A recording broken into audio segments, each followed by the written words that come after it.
Hi, welcome to Bruin Lens. My name is Mike Adamson, and we're here with some of the cast and crew from the Black Box Theater's upcoming production of Assassins, which is a musical by Stephen Sondheim. Do you guys want to go ahead and introduce yourselves and talk about the roles you play with the theater? Yeah, of course. My name's Jensen, and I'm going to be playing Lee Harvey Oswald. Excellent. I'm Alaya Echevarria, and I am the assistant director, and I'm playing the proprietor. I am Owen Briggs, and I will be playing Samuel Bick.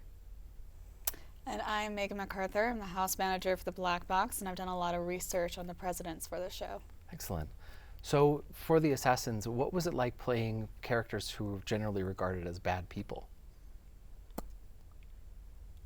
Well, I think within the context of the show, it's more about asking the question of why they did what they did.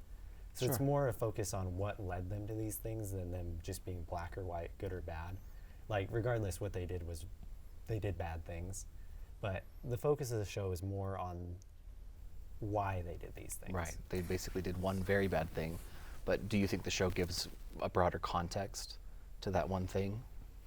I think a really nice thing about Assassins is the nature of its script, which gives you a tiniest ounce of sympathy for the characters involved in the show.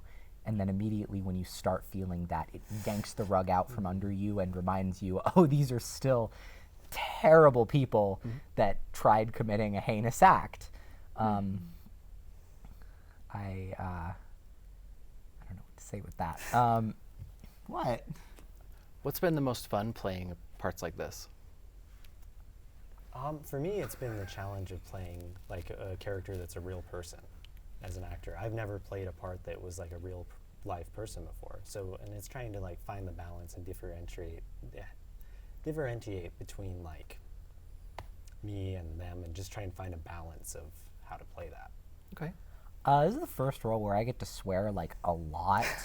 And the other thing, there's a difference with some of the characters. Like with playing, also because of the nature of the show where it's like a bunch of like, what is it like, not secluded, like Vignettes? Vignettes. It's a bunch of like vignettes for each character.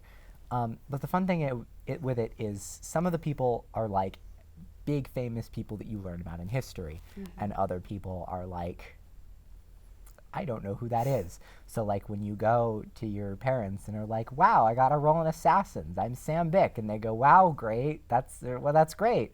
Who is that? Right. And then you have to do research, and the Wikipedia is very small. I know that, that Assassins covers a number of successful as well as unsuccessful assassinations. How do you feel about playing, those individual roles? Between someone who, you have Oswald, who was successful, and Bick, who Clearly no one not. has heard of. Clearly not.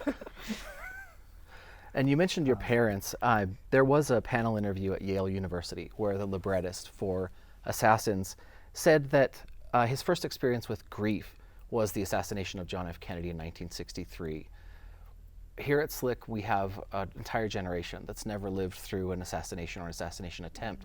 How do you think this musical will resonate with younger people? I think that while we haven't had specifically an assassination, we have had things that are devastatingly impactful on our generation. We've had COVID. Many of us were born after 9/11 too, so it was like in the wake of that. I think that as a culture, we've all experienced that kind of seemingly earth-shattering grief that this show touches on. So I think that everyone can find something within it. Along with that, I think when you research these assassins and when you're trying to like connect with them as characters, you sort of look into like their backgrounds and why they did it. And I think something that everyone can relate to is this idea of civil unrest leading to that kind of immense like frustration that would lead to a person trying to assassinate a president. So despite not living through an assassination, I think that we've still experienced that civil unrest, especially in recent years. There's like huge divides between people and a lot of fighting within the US, and I think that this musical strives to like bring into the minds of the audience like how these small events and this kind of conflict can lead to something kind of catastrophic. Sure. Which one of the events depicted in the play do you think has had the most impact on modern American history? Oh, easily like the assassination of Abraham Lincoln. I mean, not only was it the first successful assassination in U.S. history, but it was also this spectacle. It was done openly in public at a theater, and the assassin did not care to hide himself at all. He jumped up in front of the audience and made himself known, and he was a very popular actor at the time. So was this whole thing that I think sort of planted this seed within the American conscious, this idea of becoming famous for doing an act like this. And I think that would help provide motivation to like other assassins later on, being like, I can become a famous name in American history by doing something so just like evil almost. Mm-hmm. This is completely tangential, but do you think that after Booth shot Lincoln and then hopped on the stage and did his thing where he's like, I have killed the tyrant, haha, and ran off, do you think that people like for a solid minute thought that was part of the show before they realized that he was dead? Oh, for sure. Okay, cool. This is an Glad we're on the excellently same morbid page. thought. I wonder if he sold the broken leg, like if the crowd really believed it before Sic Semper Tyrannis. Yeah. Oh, he's such a great actor. Yeah, I mean, he And was like 5 really seconds well later. known. I think that your point to notoriety is really apt in the same way that, like Mark David Chapman, the person whose name we generally don't say, assassinated John Lennon in 1980 for the same reasons. You know the guy that read the one book and that's the joke? What one book? I don't remember. I think it was like Catcher in the Rye. Oh. It was J.D. Salinger? It's the guy who shot John Lennon, but somebody's like, maybe, no, it was Catcher in the Rye, Catch-22 or something. He read a book. I've just seen like a thing where somebody's like, this book sucks, and then somebody's like, what are your opinions on John Lennon? I'm going to stop talking. So it's sort of like online forums writ large. Yeah. Okay, let's talk about the play for a minute. Assassins opened off-Broadway in 1990 to generally negative critical reviews, talking about kind of struggling with what they called controversial content. Then in 2004, the show's on Broadway and ends up winning more Tony Awards than Wicked, which was enormous at the time. Good. What do you think prompted that initial reaction, and what do you think changed in the interim? There's one very notable thing that changed, which is the addition of the song Something Just Broke. The first rendition of the show was pretty dark and pretty morbid and didn't really stop being pretty dark and pretty morbid. And then in 2000, they were actually supposed to open it a little bit earlier than 2004, but then it was so soon after Twin Towers and stuff, and they didn't want to have to They were create supposed that. to open in November, weren't they? Yeah, I think so. But anyway, so they reopened with it then, adding a song about the impact on everyday people. And I think that's why, because they added this deeper message of regret instead of, I think a lot of people could have taken it as an endorsement, that first run.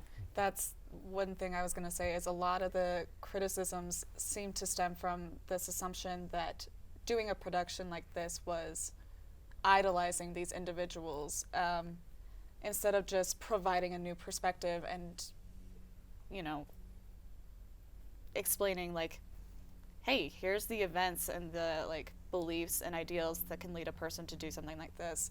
So it's very important that, they included a song that made it very clear that, hey, we're not trying to justify their actions. We're not trying to, make these people seem to be victims or like good people. Because most None of them are good people. None of them are good people. Most of them were like seriously mentally ill and deranged.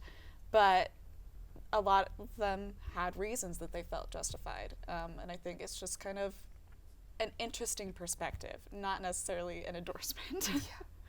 So it's good that it won more Tony Awards than Wicked. The revival is amazing, and it is my favorite show. If you watch it It's completely fantastic. legally, I swear, it's so funny in a very dark way, and it's like big and extravagant, and I just love this show so much. Excellent. Now, I know that the Black Box Theatre was planning to produce Assassins prior to the death of Stephen Sondheim in November 2021. How has his passing impacted the production? I think it's made it more meaningful for a lot of people in the cast, because before it's just like, oh, we're doing a Sondheim show, that's exciting, but now it's like we're doing a Sondheim show and he's no longer with us. And I think there's something about sort of honoring him with our performance now, our performance, your guys' performance, because he did a lot of things for musical theater, and there's a lot of people within theater who really, really love him for good reason, and I think it's going to be sort of a cool experience to put this production on and do our best, knowing that, you know, Yeah. in memoriam. Yes. I I also guess. think learning his music after his passing is, I think it kind of makes you see the similarities in his other work more. At least for me, I noticed more things. Because you think about it and you go, oh, this man's legacy, like this is part of his legacy. And just like any composer, he has musical rhythms and he has, you know, tritones and stuff that are signatures to him. So it's really cool to actually sit down and go, okay, he is not here anymore, and I'm going to notice all of these beautiful things about his music a little bit more. But so you think it's sort of informed his body of work in general as opposed to just this one work? Right.